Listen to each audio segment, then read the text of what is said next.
favor, pónganse cómodos, sean todos bienvenidos, bienvenidas en esta mañana. Y vamos dispuestos hoy a estudiar la bendita palabra del Señor. ¿Cuántos vienen con esa hambre y sed de la palabra de Dios? ¿Cuántos vienen dispuestos a ser enseñados por el amado Dios? Ese es el propósito de esta serie que estamos trabajando, viviendo en lo sobrenatural.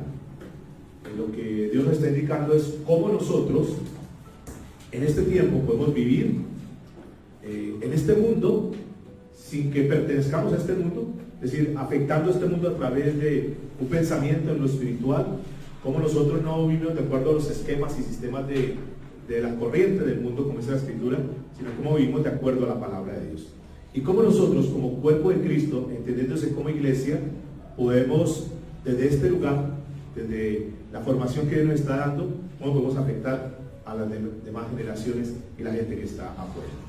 Y para esto vamos a abrir el libro de Hechos de los Apóstoles, que es una referencia bien bonita para nosotros de cómo ser esa iglesia que puede afectar, así como la iglesia de Hechos de los Apóstoles que encontramos, como fue una iglesia impactante. De ahí el mensaje de hoy, para los que están tomando nota, la impactante iglesia del primer siglo. Diga conmigo, la impactante iglesia del primer siglo. Ahí encontramos en el libro de Hechos de los Apóstoles esa iglesia que me da la impresión que si Dios nos permite estudiar este tema, es porque Dios quiere que nos acerquemos y tomemos como modelo esa iglesia para que aprendamos mucho de ahí. Y ese es el propósito, para que por favor estemos muy pendientes. ¿Qué clase de iglesia Dios quiere formar en este tiempo? Recordemos que ya estuvimos analizando y estudiando un poco que fue una iglesia que recibió el poder del Espíritu Santo. Recibiréis poder, que es en Jerusalén. Recuerda, para entrar un poquitito en contexto, les digo, ¿qué es en Jerusalén? Mientras viene la promesa. Esa promesa dada era la promesa del Espíritu Santo. Y vino el Espíritu Santo en aquella fiesta de Pentecostés que estuvimos estudiando. Y recibieron el poder. Y ya no caminaban en sus fuerzas, ya no lo hacían como personas comunes y corrientes, sino que habían sido afectadas por el Espíritu Santo, y muchas maravillas y prodigios se comenzaron a realizar. Por eso creo que hay mucho para aprender. Pero una de las cosas que hoy vamos a estar estudiando es que fue una iglesia que aprendió a honrar a Jesús, que aprendió a honrar a Dios. Y aquí está el primer secreto. Cuando nosotros aprendemos a darle lugar a Dios, cuando aprendemos a honrar a Dios en todo, nos convertimos en un arma poderosa en las manos de Dios. Wow. ¿No será que gran parte de los problemas y dificultades que tenemos en la vida, no será que hemos dejado a Dios como a un lado, lo hemos aislado, y entonces estamos operando en nuestras fuerzas? Pero vamos a aprender de esta iglesia cómo ellos le dieron el lugar a Jesús, lo pusieron por encima de todo, no se avergonzaron, sino que hablaron delante de la gente de Cristo, y cómo Dios lo respaldó. Y dice la Escritura en Hechos 2:47 que la iglesia iba creciendo y se iban añadiendo, que el Señor daba el crecimiento. Entonces creo que hay muchas cosas para aprender como modelo de esta iglesia del primer siglo. La gente, escúcheme, la gente está probando, ha venido probando y seguirá probando con diferentes gobiernos. Y entonces colocan candidatos y terminan como contentos, felices, satisfechos, no, defraudados. Y pondrán gobiernos y gobiernos y gobiernos. Y entonces comienzan, la solución está en la parte económica, y entonces inventan cosas, monedas y lo que sea, creyendo que por ahí está la solución, y no encuentran la solución. Entonces, escúcheme, el mundo, la gente de afuera, está poniendo la mirada en la iglesia, en el pueblo de Dios, porque se están dando cuenta que cuando Dios está con un pueblo, lo saca adelante, y ellos los voltean a mirar. La gran pregunta para nosotros que estamos aquí en esta hora es, cuando la gente de afuera que no conoce a Dios nos voltea a mirar, ¿qué encuentra en nosotros? ¿Qué encuentra en tu vida? Realmente la gente dice, wow, qué impactado, y yo quiero ser como él, yo quiero adherirme a ese grupo, yo quiero también ser parte de esa iglesia. O terminarán frustrados, terminarán con miedo, tampoco está la solución ahí. Y yo quiero decirles que la solución está en la palabra de Dios. Y la palabra de Dios, el Señor se la está dando a la iglesia para que todos marquemos la diferencia en este tiempo. Y para que nos convirtamos en una iglesia impactante de este tiempo. Así como fue la iglesia de Hechos de los Apóstoles, impactante en el primer siglo, yo creo que el Señor quiere dar un nuevo despertar espiritual. Por lo tanto, tenemos que estar como muy alerta, muy despierto. Diga que está a su lado. no se vaya a dormir, esté bien despierto, porque Dios va a hablar algo importante hoy. Ustedes saben de Hitler, que Hitler fue un discípulo de Nietzsche, que fue un filósofo, un hombre malo, un hombre pagano. Dijo a un grupo de cristianos: si ustedes quieren que yo crea en su Redentor, tienen que caminar más como redimidos. Fíjense, la gente quiere conocer a Dios, tiene la inquietud de conocer a Dios, pero no leen la Biblia. Como no leen la Biblia, entonces ¿a quiénes está leyendo la gente de afuera? A nosotros. Y la gente espera conocer algo de Dios por nosotros. Tristemente, en algunos casos, la gente queda defraudada. Son iguales, no hay diferencia. Solo que se reúnen allá, solo que cantan, pero son iguales. Y yo creo, mis amados, yo no sé ustedes, pero yo estoy desafiado a eso. A verdaderamente, en este último tiempo, no sabemos cuándo venga el Señor, pero estamos en los últimos tiempos, que nos retemos, nos desafiemos en lo que falta en esta tierra, que seamos diferentes, que impactemos a la gente y que la gente diga: wow, yo quiero ser parte de ese grupo. Hay tres cosas fundamentales que debe hacer la iglesia, para los que están tomando nota, y ahí vamos a centrar el mensaje. Tres cosas fundamentales que tenemos que hacer como iglesia. Ahora, cuando hablo de iglesia, no me estoy refiriendo a un título, a un nombre, a una denominación, a un lugar, a un local en específico. Cuando hablo de iglesia, estoy hablando de cada uno de nosotros. Diga conmigo: nosotros somos la iglesia. Dígale a su lado: tú eres la iglesia. Dile: tú también eres la iglesia. Nosotros somos la iglesia, mis amados. Y quiero que tengamos el concepto claro de cuál es la función, porque a veces nos desviamos. Y bueno, yo me aculpo porque quizás como pastores no le damos las directrices a la iglesia, entonces andan ahí como desubicados, pero vamos a tratar de centrarnos. ¿Cuál es el propósito de nosotros como iglesia? ¿Cuál es el propósito tuyo como iglesia? Número uno, diga conmigo, número uno, magnificar a Cristo. Poner a Cristo en primer lugar. Es decir, tú como iglesia debemos tener a Cristo como primer lugar. Magnificar es ponerlo en la posición que a Él le corresponde. Y para eso necesitamos conocer a Dios. Y para conocer a Cristo, para conocer a Dios, necesitamos estudiar la palabra de Dios. Porque a través de la palabra de Dios es que conocemos a Dios. Porque la fe viene ¿por qué? Y el oír la palabra de Dios. Por eso tenemos que enfatizar, y seguiremos enfatizando, y hasta donde Dios nos lo permita, siempre tenemos que estar recalcando la palabra de Dios, estudiando, escudriñando, profundizando en la palabra de Dios. ¿Cómo magnificamos a Cristo? Entonces, estudiando la palabra de Dios, adorándolo, amándolo, aprendiéndolo a amar. Es lo primero que tiene que hacer la iglesia como tal. Lo segundo, la iglesia tiene que movilizar a los santos. ¿Cuántos santos hay acá? Levanten la mano los santos. Bueno.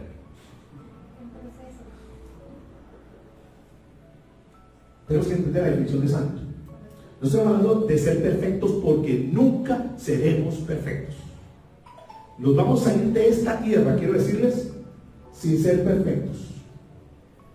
El concepto de santo es apartado, separado para Dios. Y en el momento que el Señor te llamó, te separó para Él.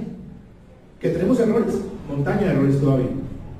Pero debemos entender que ante los ojos de Dios, los separados para Él son los santos, o somos los santos.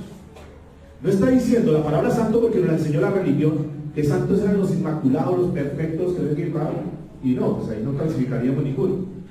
Entonces el concepto de santos son los separados para Dios, los apartados para el uso de Dios. Que tenemos muchos defectos, sí, indudablemente, pero que estamos en el proceso. Pero no porque estemos en el proceso no nos descalifica de ser santos. Pedro estaba con Jesús, Pedro estaba en el ministerio, pero Pedro tenía errores, equivocaciones, claro. Sin embargo, era de los santos que el Señor había escogido, ¿de acuerdo? Apartados para el uso de Dios. Pregunto una vez más, otra oportunidad: ¿cuántos santos hay aquí? Levante la mano. Okay. Somos santos. Y la función de la iglesia, y yo, digamos, me hago responsable de eso, la función de la iglesia es formar a los santos para que adquiramos madurez y desarrollemos el ministerio que Dios ha dado a cada uno.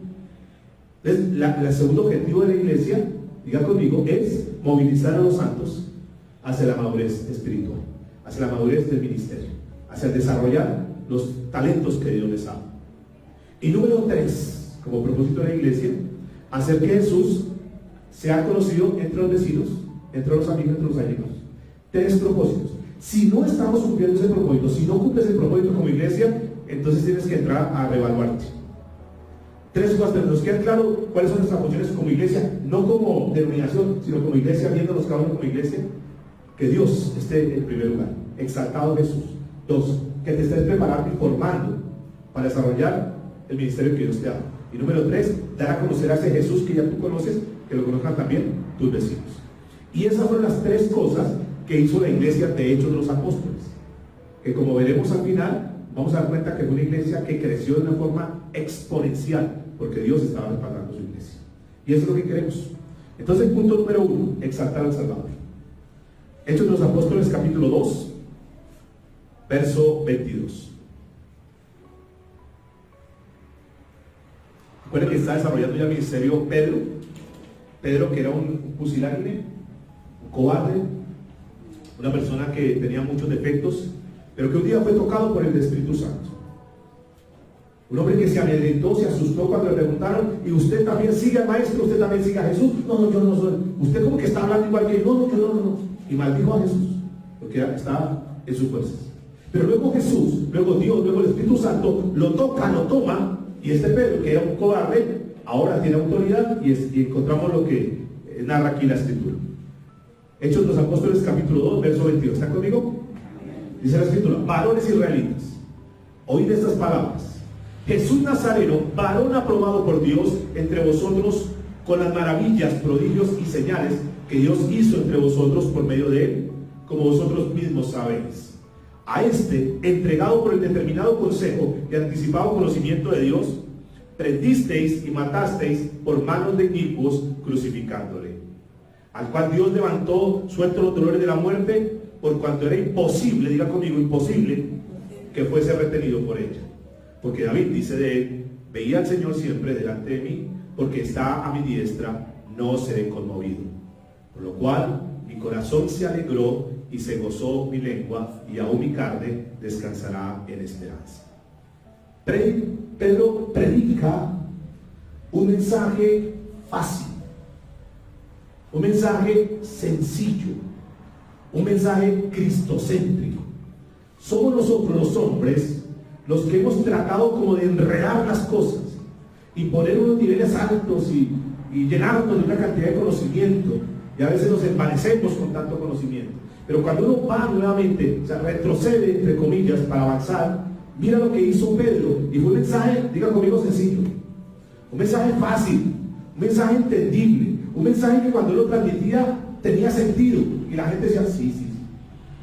Un mensaje que estaba basado en Cristo, no basado en él, mis logros, mis adquisiciones. He hecho tantos CDs, he viajado en tantas partes del mundo, tengo tantos libros, tenemos. No. Mensajes cristocéntricos, mensajes exaltando a la persona de Cristo Jesús como debe ser. Ese es el propósito de la iglesia. Que la gente cuando llegue no encuentre simplemente testimonios, simplemente los rollos de uno del otro, sino que encuentre una palabra que lo haga conocer a Cristo Jesús, que lo lleve a conocer a Cristo, que lo lleve a rendirse a Cristo, que lo lleve a entregar su vida a Cristo. Y eso es lo que está aquí pasando. Ahora, cuando uno logra entender eso y cumple el propósito, entonces uno tiene que descansar, y la tarea se hace más fácil para todos, porque la tarea es: pongamos a Jesús en primer lugar, levantemos a Jesús, exaltemos a Jesús, y él se encargará de lo demás. ¿Qué tal, amados, si lo traducimos a nuestras actividades? ¿Qué tal, amados empresarios, si lo traduces a tu negocio? Si pones a Cristo en primer lugar, si le das el lugar a Cristo, si lo honras a Cristo, ¿no te das cuenta que si tú lo haces, Cristo se encarga de lo demás? Y eso es lo que vamos a ver acá. Juan capítulo 12, versículo 32. Jesús nos deja estas palabras, porque esa iglesia, de Hechos de los Apóstoles, creció porque exaltó a Cristo. Dice la Escritura: y yo, está hablando Jesús, y yo, si fuera levantado de la tierra, en otras palabras, si fuera exaltado, si fuera puesto allá arriba, en el lugar que corresponde, a todos atraeré a mí mismo. Notan que lo que Jesús está diciendo es: ustedes exáltenme, ustedes pónganme allá, y yo me encargo de traerlos a los demás. Tiene mucho sentido con lo que dijo El mismo Jesús en Mateo 6:33. Busca primeramente ¿qué? Y su justicia. ¿Y lo demás? O sea, órenme, póngame en primer lugar. Para aquellos que están tan preocupados, angustiados, que están luchando en sus fuerzas, que están tratando de abrir puertas y decir, esto no me sale. ¿Por qué no tomamos esta palabra? Jesús se encargará. Nosotros tenemos que exaltar a Jesús. Y yo lo tengo claro, mis amados. Yo sé que como iglesia Dios nos va a proyectar para cosas grandes. Y que vamos a tocar muchos lugares y muchas personas. Y que creceremos conforme a como Dios tenga establecido. Pero he entendido este secreto, preparando este mensaje para ustedes. He entendido este secreto, que tenemos que poner a Jesús en primer lugar. Yo me hago a un lado, el nombre a un lado, Jesús en primer lugar. Que la gente conozca a Jesús, que la gente sea tocada por Jesús, que el Espíritu Santo pueda obrar en los corazones, que la gente se acerque más a Dios. Y que cuando encuentre acá, cuando llegue acá, encuentre algo diferente de lo que encuentra afuera. Porque para llegar a un lugar es encontrar charlas de motivación, charlas de superación personal, charlas de psicología, charlas de metafísica. Allá afuera hay una cantidad. Aquí tienen que conocer a Cristo Jesús, y para eso es la iglesia. Amén. Y estamos en lo que Dios nos está mostrando. Que Jesús sea ese personaje, porque entre otras se han levantado gobiernos, reyes, poderes, armas y lo demás. Pero nadie se compara a lo que Cristo hizo. Nada de eso puede impactar tanto a la humanidad como lo ha impactado Cristo Jesús. Una sola persona, allá en un desierto, allá en Nazaret. Esa es una persona. Y han pasado 20 siglos. Y sin embargo, Jesús sigue siendo nombrado. Y mientras estamos acá, en muchos lugares, en esta hora, están exaltando a Jesús. Están amando a Jesús como lo amamos nosotros. Amén. Porque definitivamente Jesús es el personaje.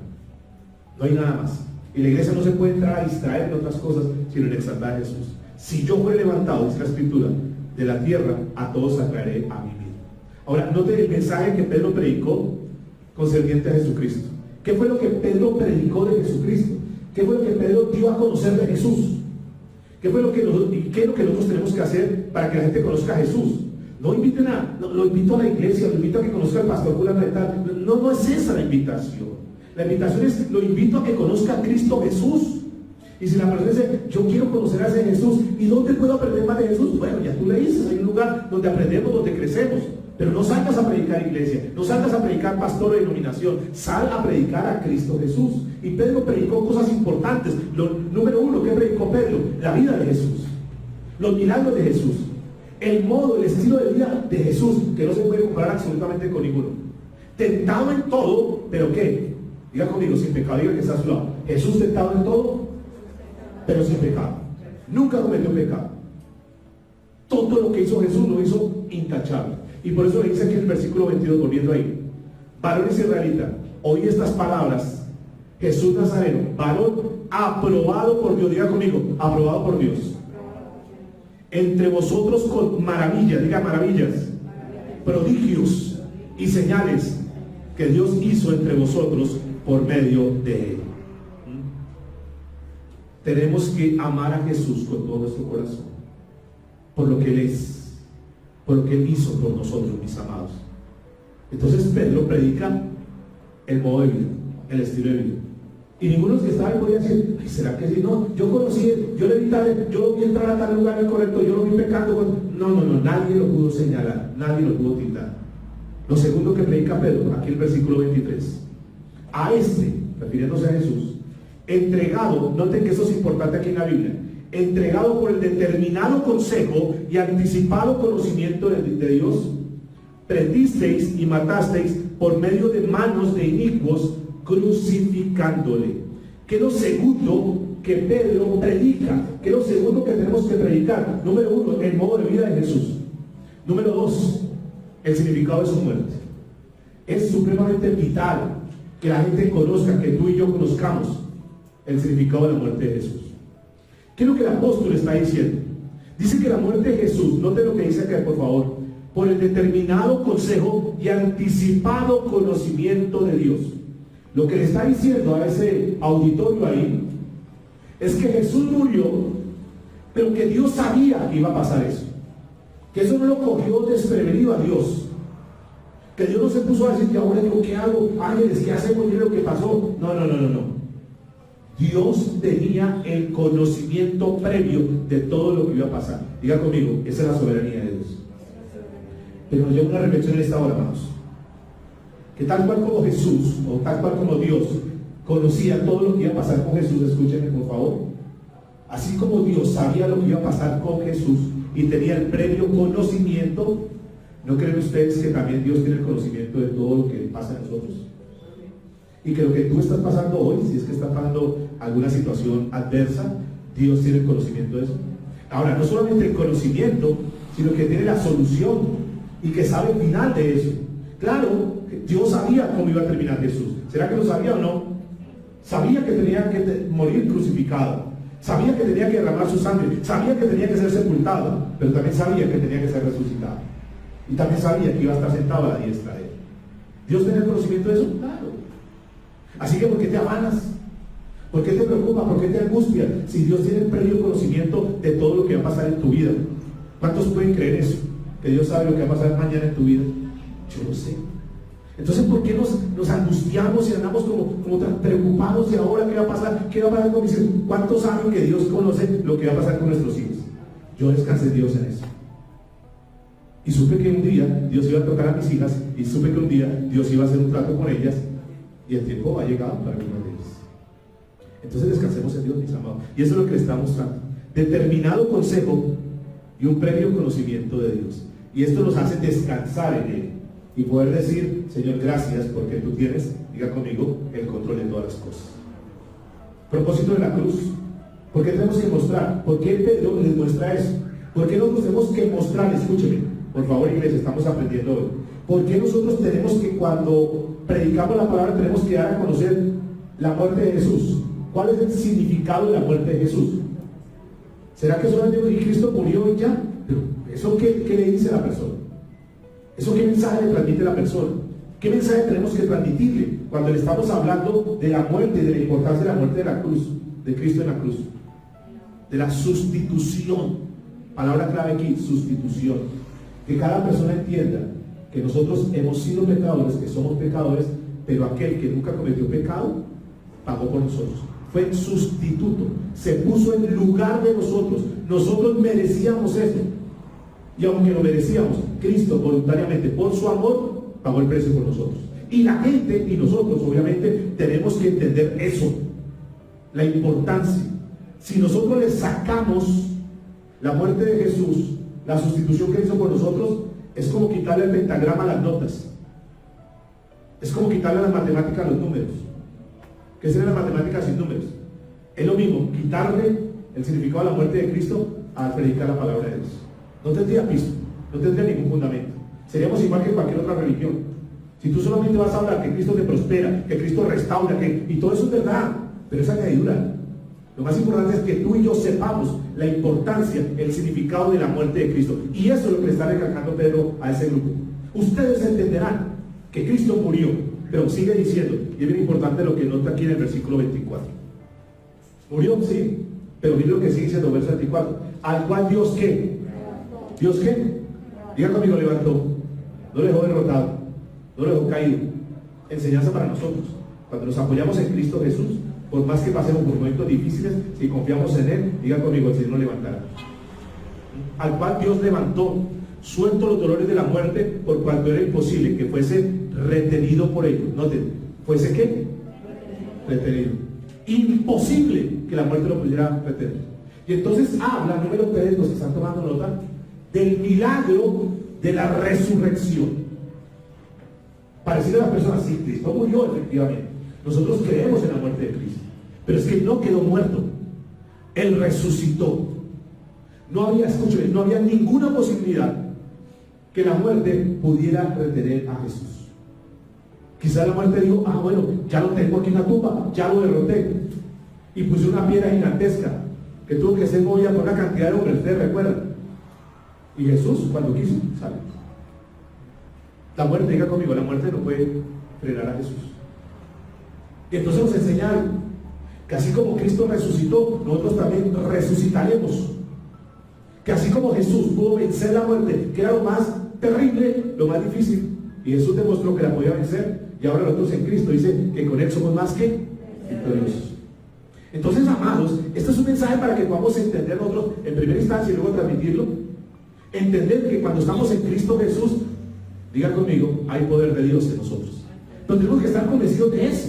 Porque ¿cuál es el problema? Que la teoría la conocemos. Y un mensaje como ese tal vez tú lo has escuchado muchas veces, pero no lo hemos interiorizado, no lo hemos creído.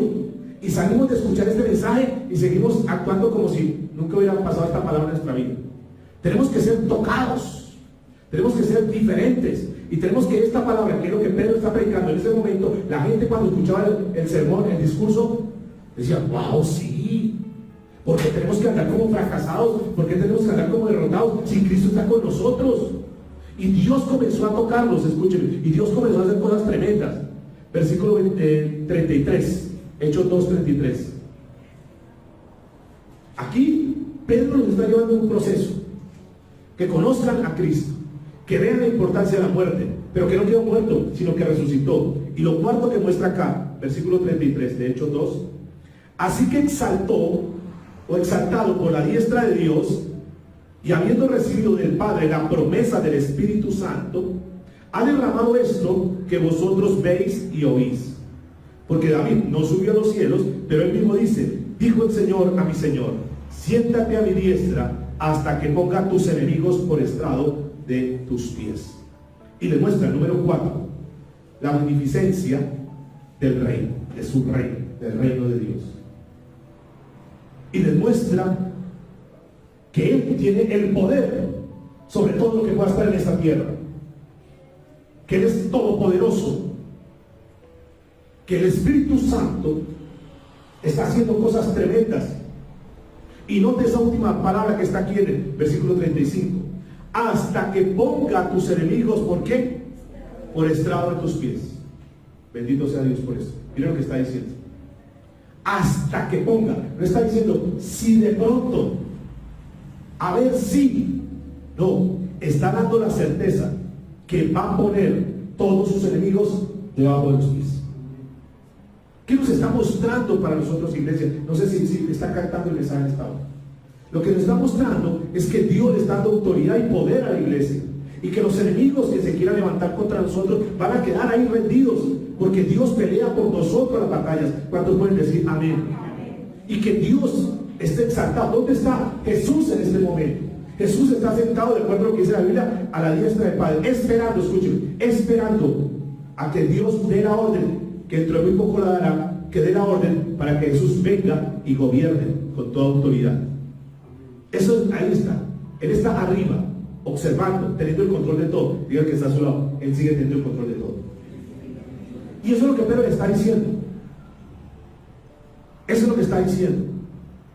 Ahora, como Él es soberano y es poderoso, la gente tiene que estar rendida a Él.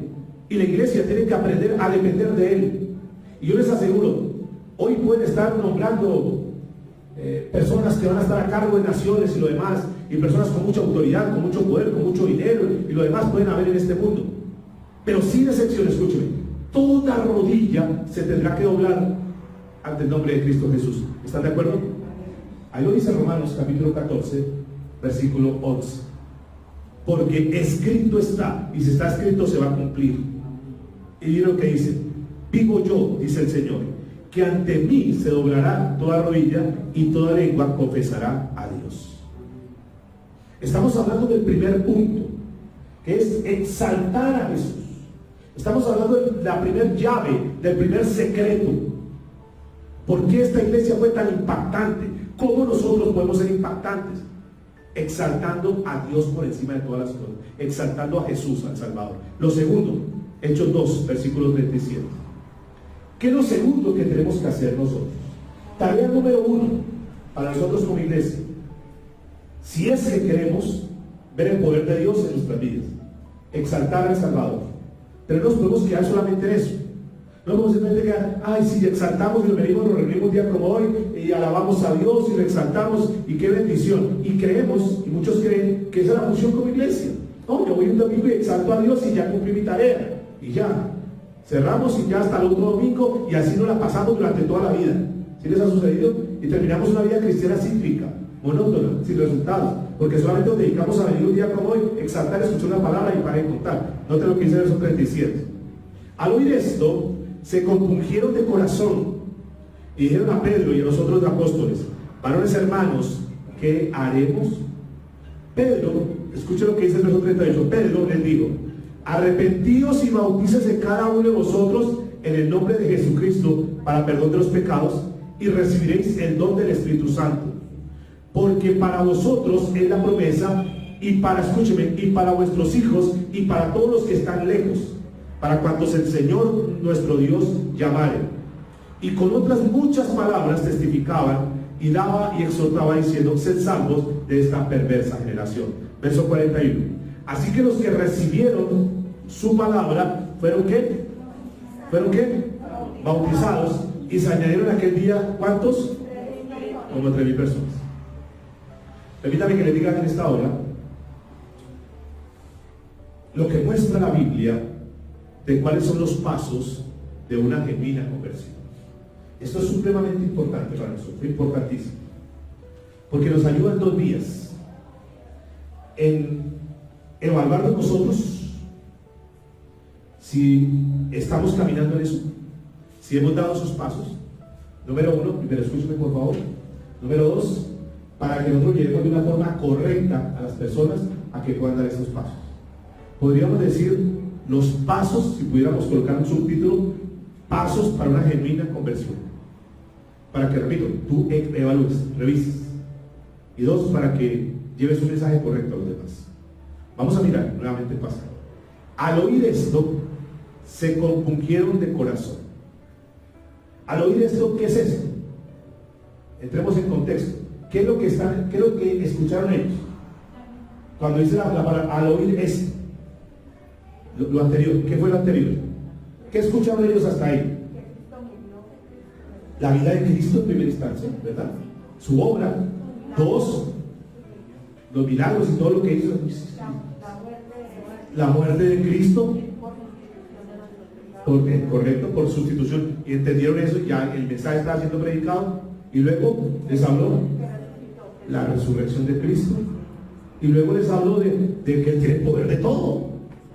Al oír esto, ellos se compungieron de corazón.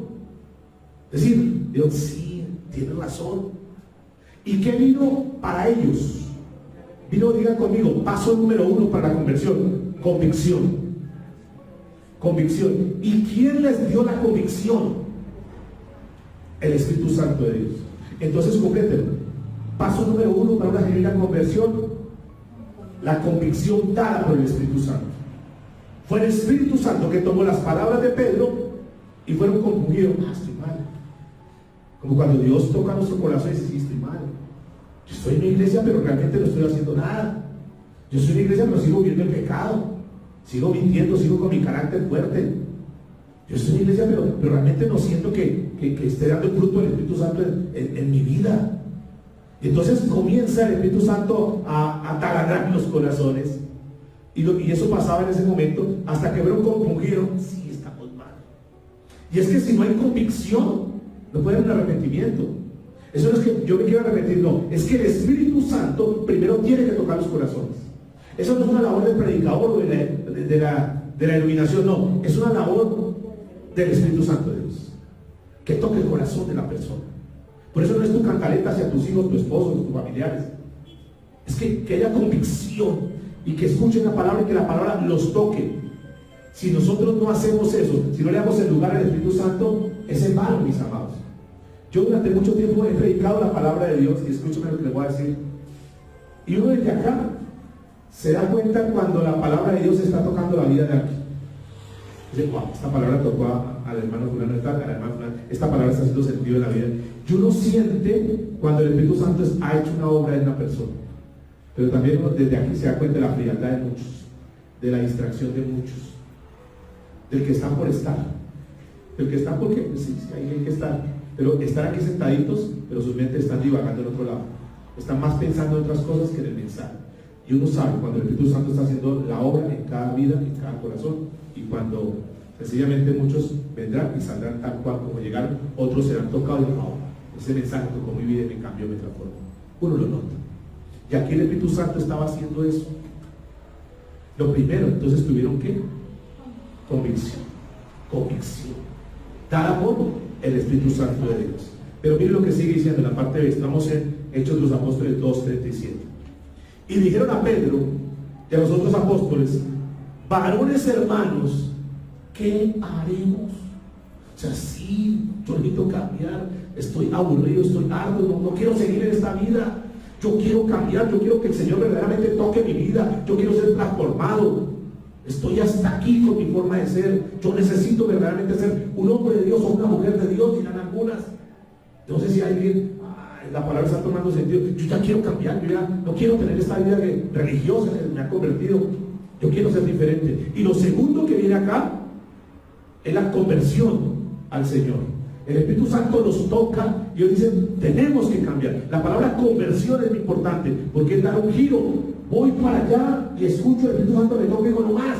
¿Qué cuento seguir pecando? ¿Qué cuento seguir en esa vida? Cambio y pongo la mirada. Eso se llama conversión. Como cuando los que conducen hacen un giro en U. Voy para allá y me tengo que volver. No es un poquitico acá, no, es el U. Esa es la conversión.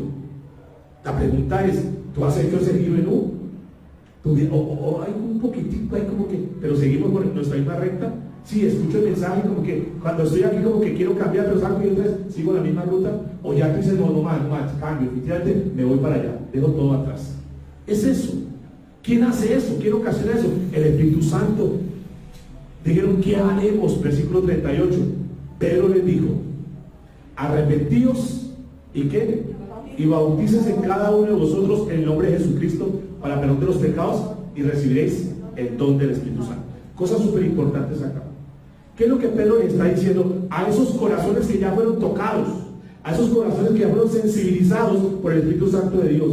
¿Qué hago? Yo quiero cambiar. Lo primero que dice es arrepentidos. La palabra arrepentimiento en el griego es la palabra metanoia. Metanoia. Y esa palabra metanoia es cambio de mente, cambio de manera de pensar. En otras palabras, piense diferente. Porque si tú vienes y escuchas el mensaje y sales pensando igual como llegaste, no pasa nada. Tienes que escuchar el mensaje y cambiar la manera de pensar. La manera de pensar, escúcheme, ¿de qué? ¿O en qué? En tres aspectos.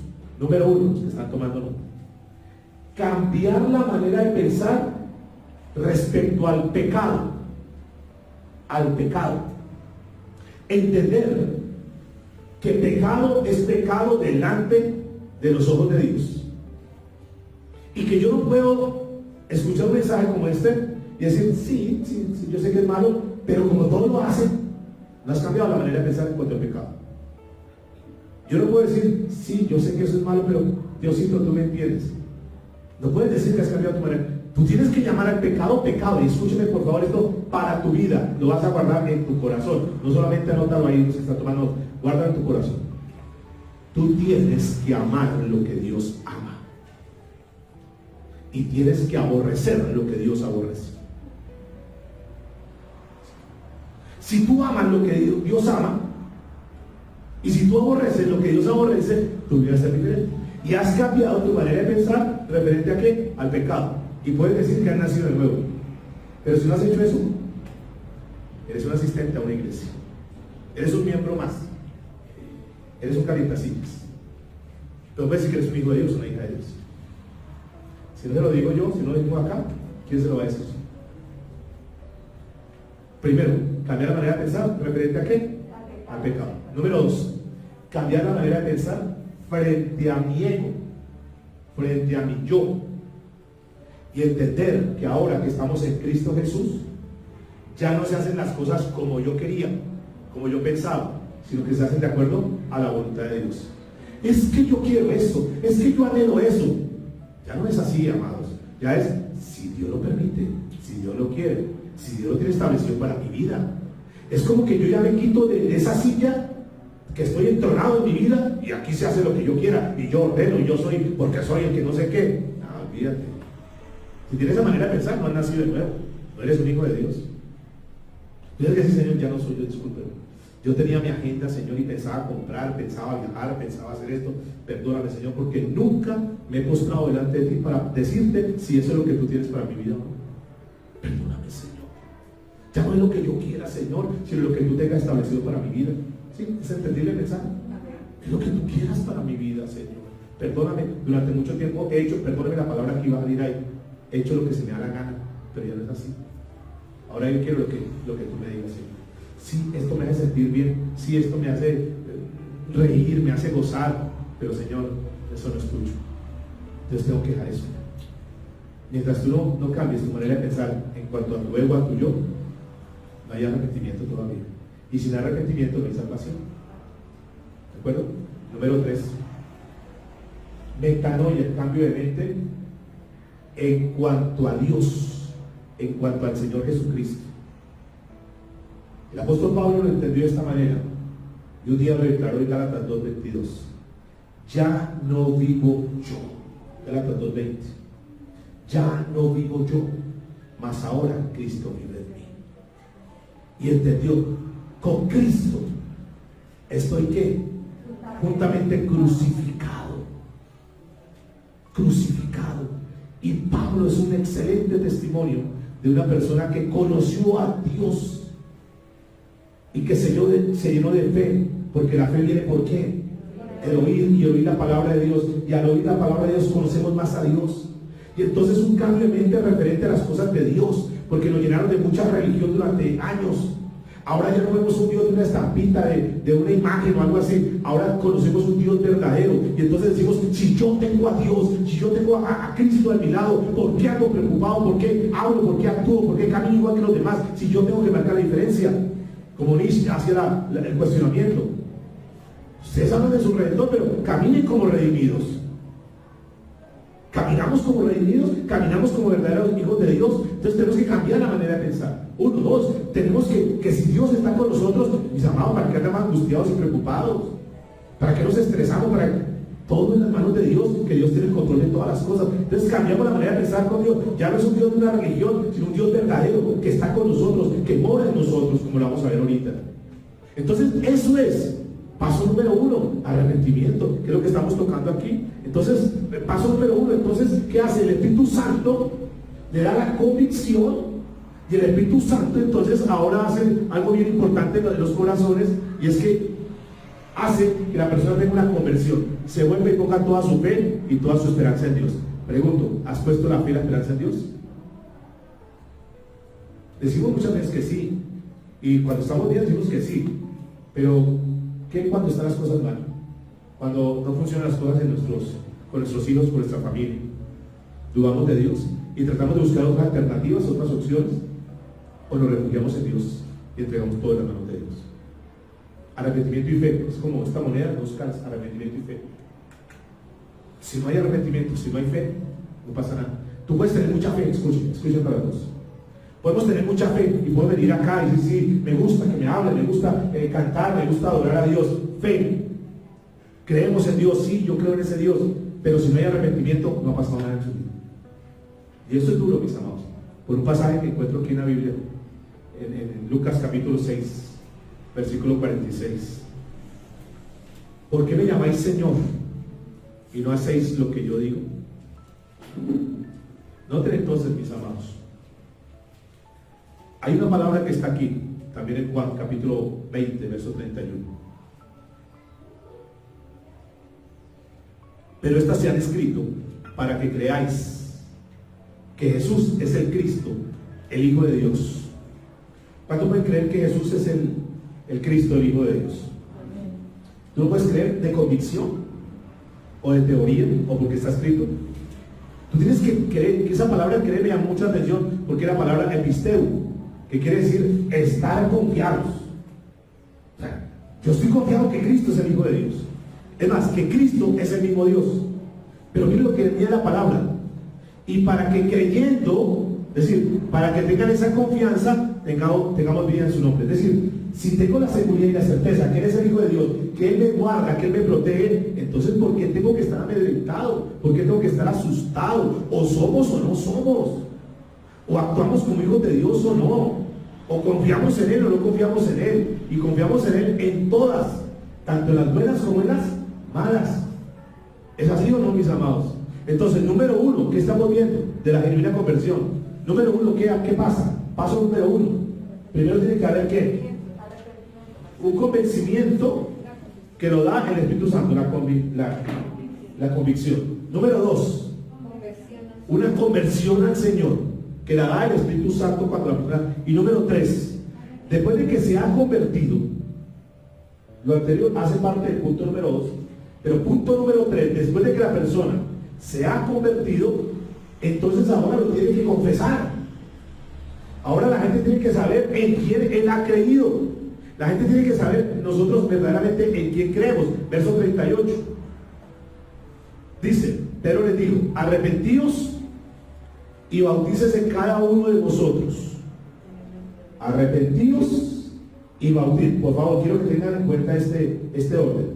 Arrepentíos y bautícese. No dice bautícese y arrepiéntase. Orden. Primero la persona tiene que estar ¿qué? Arrepentida. Es decir, tiene que tener la convicción, tiene que tener la conversión. Y una vez tenga eso, entonces paso número 3, bautizo. Pero escúchenme por favor. ¿El bautismo salva? No. ¿Cómo ellos testificaban? Y este punto número 3, confesar al Señor.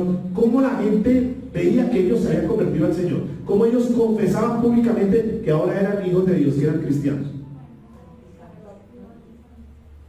Eso no era fácil. Repita esta oración conmigo, como lo hacen hoy día. Repita esta oración conmigo y pasen aquí al frente, por un pasillo pasan, oremos por ellos. Como usted repitió la oración, usted ya es un hijo de Dios. Puede ser tranquilo que ya usted es un hijo de Dios. Eso no lo hacían ellos. Eso lo inventaron en ese tiempo. La manera como ellos confesaban a Jesús era a través del bautismo. Es decir, la manera que evidenciaban que le pertenecían a Cristo, que ya eran diferentes, que habían nacido de nuevo, que ahora eran hijos de Dios, que ahora pertenecían a la familia de Dios, era dando el paso del bautismo. El bautismo del creyente.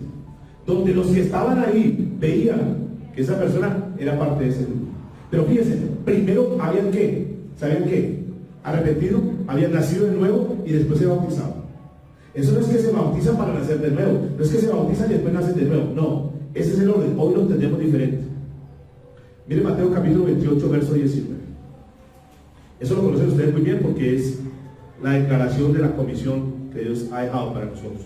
Por tanto, id y haced discípulos a todas las naciones, bautizándolos en el nombre del Padre, y del Hijo y del Espíritu Santo, enseñándoles que guarden todas las cosas que os he mandado. He aquí, yo estoy con vosotros todos los días hasta el fin del mundo. Te hago una pregunta con todo cariño. Honestamente, ¿tú te has arrepentido? Honestamente, ¿tú has confesado tus pecados delante de Dios? Honestamente, ¿Jesús es tu Salvador? ¿Jesús es tu Señor? No me lo digan a mí, solo Dios sabe, Dios conoce los corazones. Dios sabe los que verdaderamente se han convertido al Señor.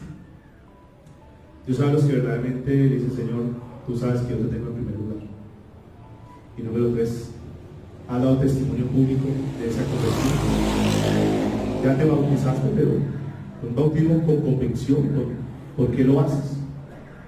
Y acuérdate que es por sumergión, no por agüita y por encimita. Este corazón que la gente sabe, que la gente se da cuenta. Y esto es lo que ellos están haciendo aquí. Pero noten por favor versículo 38 en la parte B, lo cuarto que hacen. Entonces estamos viendo el proceso de una verdadera conversión.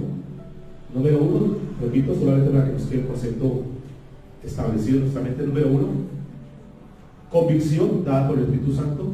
Número 2, fruto de eso una conversión. Número 3, confesión pública a través del bautismo. Pero miren lo que encuentro en el punto número 4.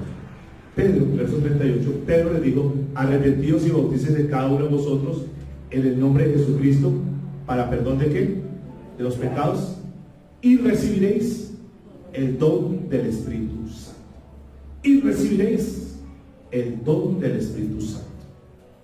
Punto número 4 es darle el control a Dios. Darle el control a Dios. significa que el Espíritu Santo viene, escúcheme, viene a usted y lo controla. El Espíritu Santo viene a nosotros y Él toma el control de tu vida. Tú sabes, tú sientes que el Espíritu Santo ha tomado posesión de tu vida. ¿No será que de repente por ahí algunos siguen haciendo lo que quieren en esta vida sin dejarle que Dios tome el control, porque no has entregado eso en las manos de Dios? ¿No será? Entonces uno no puede decir, yo soy un cristiano, soy un convertido, pero yo hago lo que se me da la gana. Yo no puedo decir, es incongruente. Yo tengo que permitirle al Espíritu Santo que se dé a eso, es decir, toma el control de mi vida. Escúchame, la verdadera salvación no es solamente creer en algo.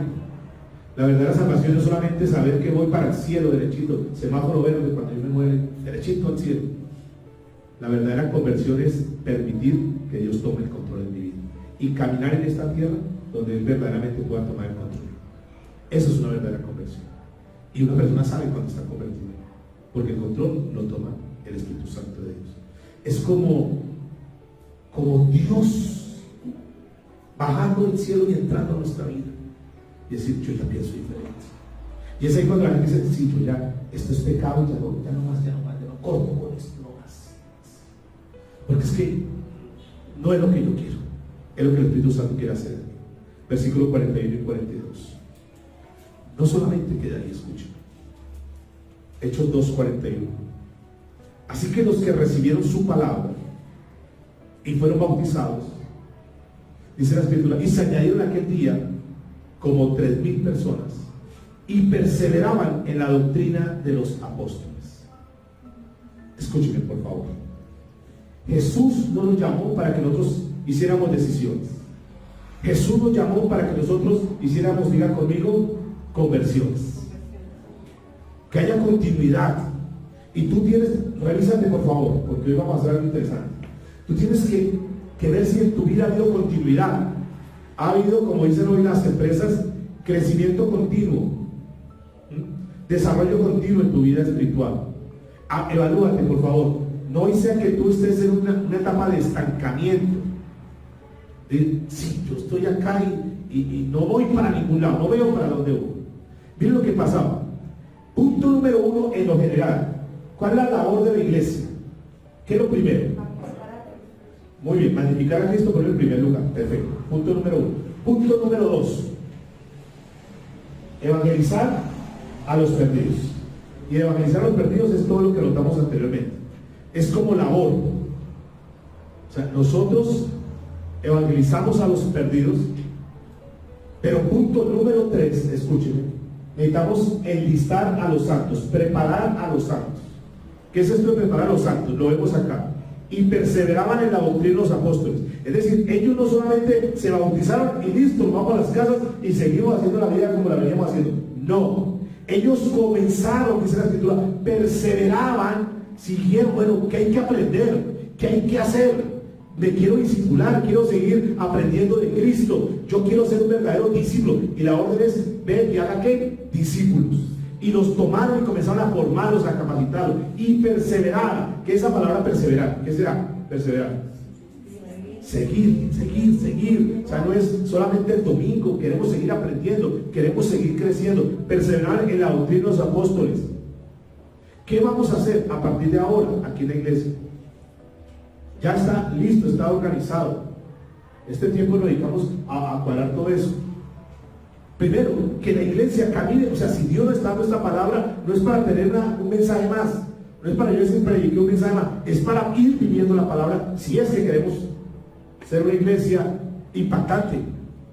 Vamos a comenzar ya las escuelas de formación, los que quieran hacer parte de las escuelas, que he hecho llamados para todos, que hagamos parte y queremos poner todas las herramientas que Dios nos ha dado para que comencemos a crecer en las clases de estudio bíblico y sigamos avanzando.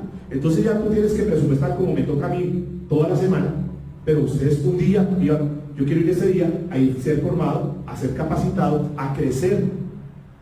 ¿Cómo les parece? Que nosotros podamos no solamente quedarnos un domingo, sino que podamos venir otro día pero para seguir avanzando y profundizando. Es bien importante. Perseveraban en la doctrina de los apóstoles, en la comunión unos con otros. Y esto era fundamental. Escúchenme, nosotros no estamos para seguir llevando una vida cristiana como llaneros solitarios. Como que miren a ver cómo hacen ustedes. No, necesitamos estar juntos, apoyándonos.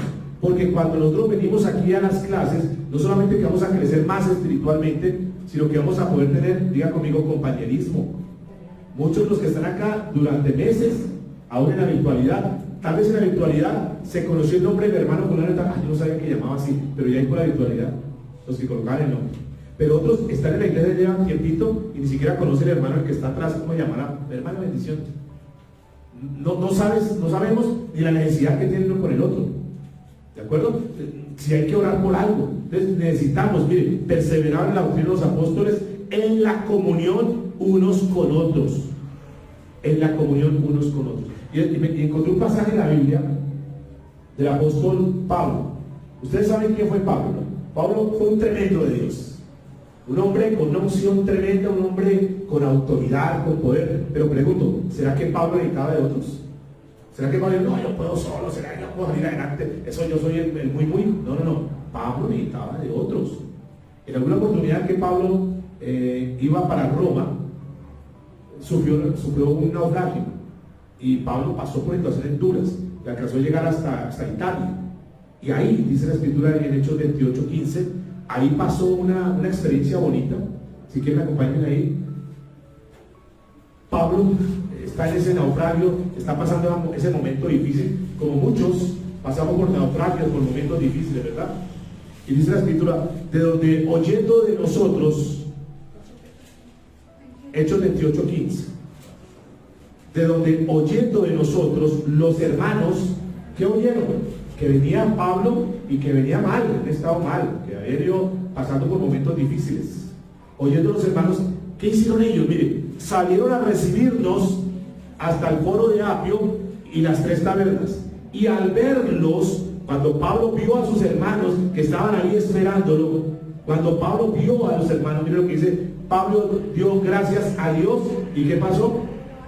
Y cobró aliento. Y ay, no estoy solo, están mis hermanos.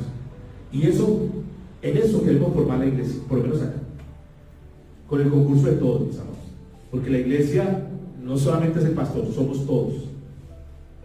Que la gente cuando llegue acá pueda no sentir como un rechazo, un desprecio, sino que al contrario, que pueda sentir como esa comunión, como dice la escritura, como ese calor, como que esa bienvenida, ese saludo especial de corazón, de sinceridad. Porque usted sabe que uno de los títulos que el Señor coloca a la iglesia es la familia de ¿qué? La familia de Dios. Y quiero que nos comencemos a sentir, si no lo hemos hecho, debemos todo de allá, pero que comencemos a partir de ahora a sentirnos como la familia de Dios. Que tú no te sientas como un extraño, como una extraña. Que nos podamos como compenetrar más y que podamos como estar más pendientes de los unos de los otros. Porque tú no sabes la necesidad de los demás. Yo tampoco muchas veces la necesidad de ustedes. Ustedes tampoco saben la necesidad. Yo nunca me paro aquí a decir estoy en esto, no. Y qué bonito cuando uno siente el apoyo, el abrigo, el mensaje, la llamada. Yo me siento bien, como ustedes también, cuando yo los llamo o cuando un hermano los llama, y que podamos como comenzar a conformar esta iglesia que estamos aprendiendo el modelo de Hechos, que era una iglesia que caminaba en comunión. Pablo en esta oportunidad dice que cobró aliento, como que volvió a tomar fuerzas, como que dijo, yo no estoy solo. Frente a este problema, frente a esta dificultad, hay un grupo de hermanos que están conmigo. Por eso la Biblia en Hebreos capítulo 10, versos 24 y 25, ustedes lo conocen, ¿no? Ahora, la Biblia dice que no es dándonos de qué, de congregar como algunos tienen por costumbre. Al contrario, dice que exhortando, esa palabra exhortar es que nos animemos, que nos apoyemos, que si alguien está mal, tranquilo, aquí estamos, vamos a luchar, y que muchas veces tenemos que apoyar económicamente o por lo que sea, ahí que podamos estar. Que no sabemos, algunos podemos estar careciendo de algún mercado, alguna cosa, y que podamos ayudarnos. Por eso, entre los ministerios que vamos a estar estableciendo es el de misericordia, amor y cariño, gratitud hacia los demás. Es un ministerio que nos va a ayudar mucho. Un ministerio, diga conmigo, de servicio. Queremos establecer, que alguien diga, yo sé hacer esto, quiero ponerlo al servicio de los demás, yo puedo apoyarlos en esto. Eso vamos a mirarlo al final, lo que vamos a hacer. Dentro de las estadísticas que se conocen a nivel de iglesias, el 50% de la gente que va a una iglesia Este es uno de los puntos más importantes, por compañerismo. Otros van a la iglesia por la cercanía al lugar, otros van a la iglesia por la denominación. Es que yo siempre he sido de tal denominación, yo voy a porque es la denominación. Pero lo que me llama la atención es que el 50% está porque quiere compañerismo. Y si esa es la mayoría, entonces tenemos que apuntarle a eso, ¿de acuerdo? Repito, el trabajo tenemos que hacer todos. Bien, sigamos adelante. ¿Qué sucede aquí? Versículo 42. Y perseverar entonces en la doctrina de los apóstoles, en la comunión unos con otros, en el partimiento del pan. Los exégetas dicen que ese partimiento del pan es cuando podemos compartir aquí la cena, y en las oraciones. Vamos a abrir un grupo, los que quieran ser parte del grupo me dicen ahí, yo quiero ser parte, un grupo por WhatsApp, donde vamos a tener abierto para peticiones de oración. Particularmente no es el grupo de palabra de vida que tenemos, sino un nuevo grupo solamente para orar los unos por los otros, para que estemos apoyándonos en oración. Entonces eso tenemos que comenzar a trabajar. Versículo 43, escuchen. Y sobrevino temor a toda persona, y muchas maravillas y señales eran hechas por los apóstoles. Fíjense, cuando comienzan a caminar en función de eso, cuando comencemos a caminar en función de eso, el respaldo de Dios es tan grande. Verso 44. Todos los que habían creído estaban juntos y tenían en común todas las cosas, y vendían sus propiedades y sus bienes y las repartían a todos según la necesidad de cada uno. Eso se llama mayordomía. La filosofía de Dios es: lo mío es de todos. Eso no es como muchos hoy en día: lo mío es mío y yo me borro. No, todos. Porque tenían el concepto de iglesia, el concepto de ayudarnos, de familia, de que si alguien está pasando por necesidad y yo puedo socorrerlo, pues ¿por qué no hacerlo? Cuando hablamos de mayordomía es no solamente la parte económica, no solamente dinero, no solamente mercado, es servicio. Si yo puedo ayudar en algo, aquí estoy. Esto yo lo sé. Si alguien necesita, mire, yo ofrezco tal cosa. Si alguien lo necesita, por favor, mire, ahí está, lo pongo a disposición. Eso. Y entonces la iglesia comenzó a afectar y la gente decía: wow, yo quiero ser parte de ese grupo. Por fin encontramos un lugar donde verdaderamente somos valorados, donde no estoy solo, no estoy sola, sino que nos están apoyando. Hay un grupo de personas que están junto conmigo frente a la muerte de un familiar, frente a cualquier situación que se pueda dar, porque ¿cuántos saben que ninguno estamos exentos? Y qué lindo es poder estar abrigados y poder saber que la iglesia está con nosotros. Es decir, Señor, yo quiero apoyar. Mire, hay muchos. En estos días me reuní con una pareja que son los que van a manejar los prejuveniles, y vamos a comenzar en juveniles, pero vamos a comenzar con prejuveniles. Dado todo lo que está sucediendo, ustedes saben todo lo que está pasando a través de estos juegos electrónicos y demás, que están conduciendo a los chicos al suicidio, donde no hay diálogo en las casas con los niños. Entonces, uno de los primeros ministerios que vamos a activar es el ministerio prejuvenil, para apoyar a estos chicos de 13 a 16 años, para que tengan su lugar, su espacio y lo demás. Luego activamos jóvenes, y 17 ministerios es lo que nos ha colocado para comenzar a desarrollar. Pero comenzamos con eso porque hay una necesidad muy grande, y todo eso demanda de recursos. Y qué lindo, y yo no me quejo, la verdad le doy gracias a Dios, porque Dios ha sido fiel, Dios nos ha apoyado, Dios ha estado con nosotros. Pero hay mucho para hacer. Queremos abrir otros lugares ya, queremos expandirnos un poco más, queremos abrir obras misioneras y lo demás, pero todo eso requiere el concurso de todos. Y yo no quisiera quedarme solo en eso, quisiera contar con ustedes como iglesia, y que podamos todos sacar la obra de Dios adelante, y que cuando Dios nos llame, nos encuentra todos trabajando en su arado, haciendo lo que corresponde. Amén. Esa es una iglesia que trabajó ahí, una iglesia que entendió que cuando uno le da a Dios, le da a uno con su palita pequeña y Dios le devuelve con una palita grande, y que uno nunca le podrá dar más de lo que Dios nos da a nosotros. Tú le das a Dios, pero cuando tú te pones a analizar: yo le di eso a Dios, pero fue que Dios me dio mucho más. ¿Sí? ¿Les ha pasado eso? No es fácil. Sí, le damos a Dios, pero cuando nos damos cuenta es que Dios primero nos dio, y nos dio mucho más de lo que nosotros le dimos. Miren, filosofía, concepto claro: tú nunca le podrás dar más a Dios de lo que Él te da. ¿Sí? O alguien le da más a Dios de lo que Él te da. No, Dios siempre nos da mucho más de lo que nosotros le damos. ¿Cuánto pueden decir amén? ¿Cuánto le pueden dar gracias a Dios? Versículo 46, para ir terminando.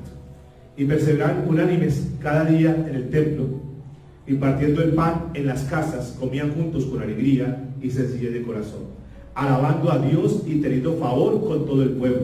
Fíjense, alabando a Dios y teniendo favor con todo el pueblo. Y escuchen lo que dice el verso 47. Y el Señor añadía cada día a la iglesia los que habían de ser salvos. ¿Quién daba el crecimiento? Entonces esto me ayudó, porque uno en la posición de pastor dice: ¿cómo hago para que la iglesia crezca? ¿Qué me invento? Y hay infinidad de estrategias de crecimiento. Pero entendí esto y dije, no, Dios da el crecimiento. Si nos ponemos a hacer lo que nos corresponde hacer, Dios se va a encargar de lo demás. ¿Quiénes son buenos para las aritméticas, para los números? Ayúdenme. ¿Quién hace una operación aquí? ¿Cómo comenzó la iglesia? Vamos a hacer una cuentica ahí. ¿Cómo comenzó? ¿Cuántos comenzó la iglesia del Señor Jesucristo?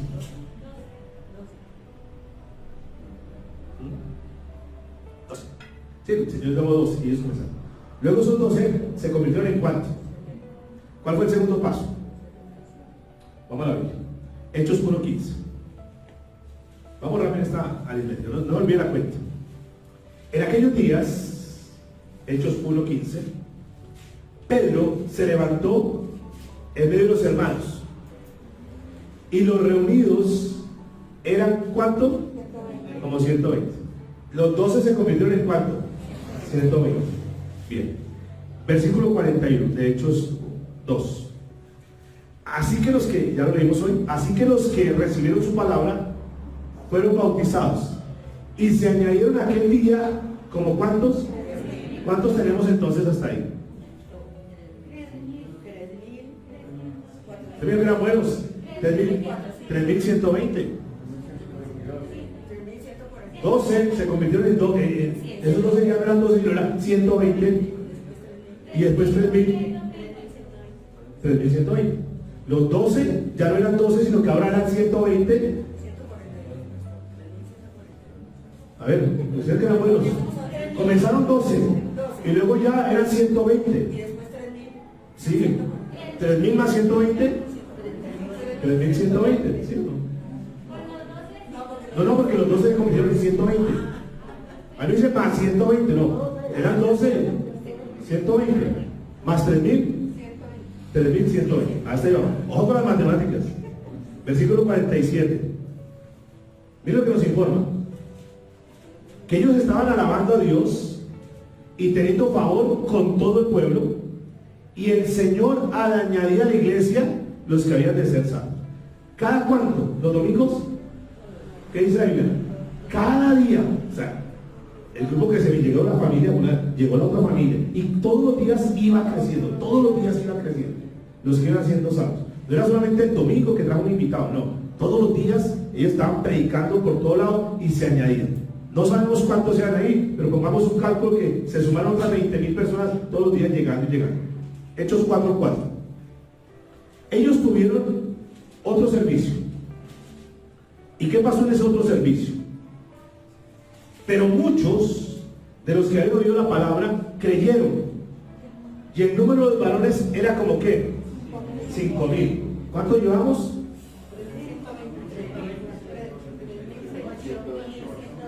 ¿Más cuántos? Sin contar los de todos los días que ahorita los dejamos ahí.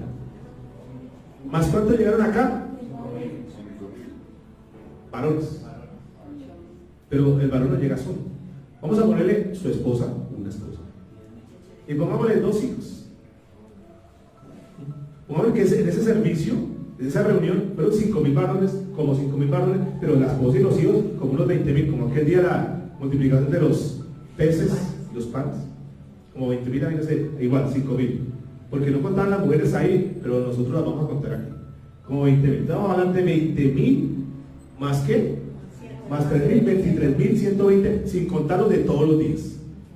Que podríamos decir fácilmente otros 20.000, podríamos así por encima para encerrar como unos 45.000. En unos días. No vamos a colocar tiempo, unos días. Pero miren lo que sigue, Hechos 5:28. Los miembros del concilio, el sumo sacerdote y todos los del clero de esa época, le llamaron la atención a los apóstoles. ¿Por qué le llamaron la atención a los apóstoles? Dijeron, no queremos que prediquen más.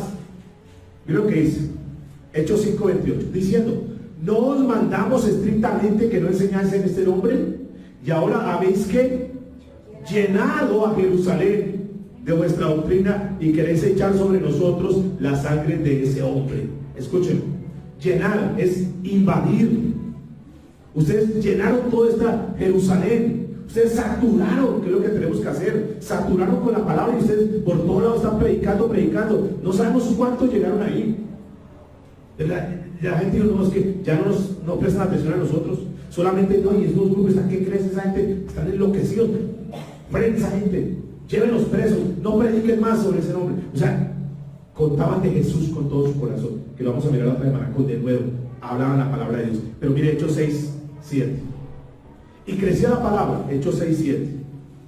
Y crecía la palabra del Señor. Y el número de los discípulos, lean por favor, ¿qué dice la Biblia? Se multiplicaba. Ya no se suma, sino que ahora dice la escritura que se multiplica. O sea, es exponencial el crecimiento. Dice, se multiplica grandemente en Jerusalén. Entonces fíjense que era un crecimiento tremendo. Un crecimiento que ha llegado a mucha, o sea, la gente comenzó a decir, hay un grupo, nos ayudamos, nos apoyamos, estamos sacando las cosas adelante, entre todos estamos llevando la palabra de Dios. Jesús ha sanado, Jesús ha hecho, Jesús está con nosotros, sentimos el poder de Dios. Sí hay crisis, sí hay problemas, pero entre todos nos estamos apoyando. Y mi negocio que no vendía más, no vendía nada, estábamos por cerrarlo, ahora mis hermanos compran, ahora la gente viene, y todo eso comenzó a difundirse y la gente quería ser parte de ese grupo. Los historiadores bíblicos, escuchen, los estudiosos bíblicos dicen que la iglesia de Hechos de los Apóstoles, más o menos en el lapso de 6 meses, llegó a tener cerca de unos 250,000 miembros. ¿Era una iglesia grande o no? ¿Quién dio la estrategia? ¿Quién dio el crecimiento? Dios. Porque se siguieron los pasos pertinentes. ¿Qué tal si nosotros, desde la sencillez y pequeñez en la cual nos encontramos hoy en día, decimos: Señor, haz con nosotros lo que quieras? Pero para eso, repito, se necesita el concurso de cada uno de nosotros. Nosotros no podemos ser facilistas y decir que otros trabajen, que otros hagan. Necesitamos todos ponernos el overol, ponernos las botas y decir: Señor, si en algo te puedo servir aquí, yo quiero estar, Señor. Inclina tu rostro. Vamos a orar al Señor. Padre, te damos gracias en el nombre de Jesús por esta tu palabra, Dios. Gracias, Señor, porque tú nos has hablado en esta hora y queremos unirnos a esta visión. Queremos tomar esto que sucedió con la iglesia de Hechos de los Apóstoles y que de paso, Señor, hoy te podamos decir: perdónanos por tanto estancamiento, por tanta parálisis espiritual, ministerial, Dios.